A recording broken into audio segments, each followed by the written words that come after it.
Hello, magandang hapon.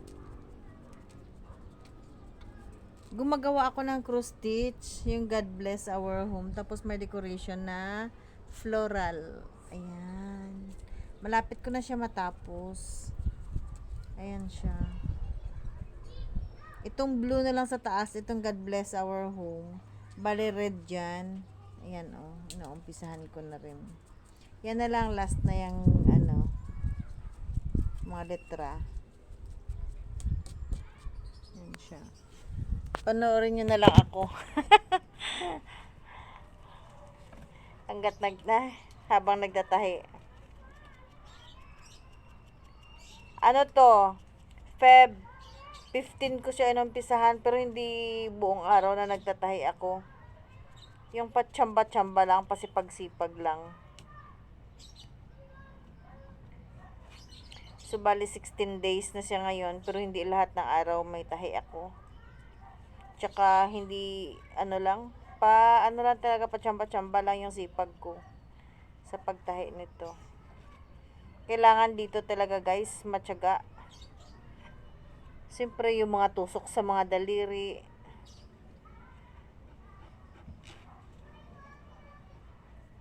hindi maiwasan yan, matusok-tusok na yan palagi. Kung minsan sumisigaw ka na lang mag-isa kasi tusok na pala yung kuko mo. Puno-puno pa naman ang kuko. May pinakailalim. Kailang hilig ko talaga magtahi ng ganito.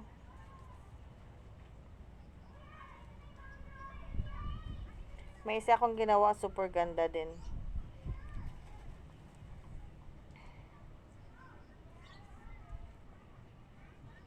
Bali, kulang-kulang 30 plus na ata itong natahi ko. Nag-start lang ako ng 2019. Oo. Pang-iwas buryong ba kasi nag-start nun, nag-training yung anak ko. Siyempre, palagi mong iniisip para mabawas-bawasan yung pangungulila sa anak. Nag-try ako nagtahi. Tapos, 19, ang dami kong tinahi sa loob ng isang taon na yon. 19, 20, 21. Tapos nag-stop na ako. Kasi may isa akong tinahi na 7 months ko siyang ginawa.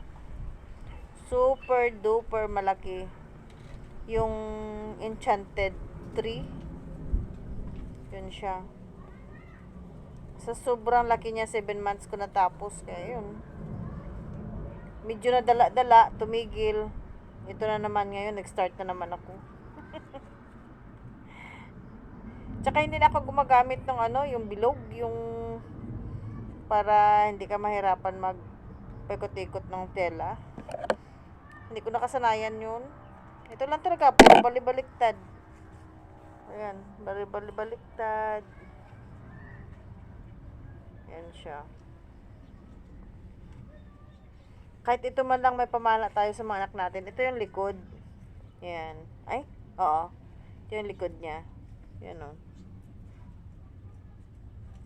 At dumidilim. Ang dilim talaga. Yan sa harap. Super ganda. Super duper ganda. O, diba? Tapos, dito ko may nakasabit pa ata na sinulid. Ano yun? Wala na. Ito oh. Dito ko nilalagay sa batok ko. Sa liig. Yan siya. Thank you guys. Thank you for watching. Bye.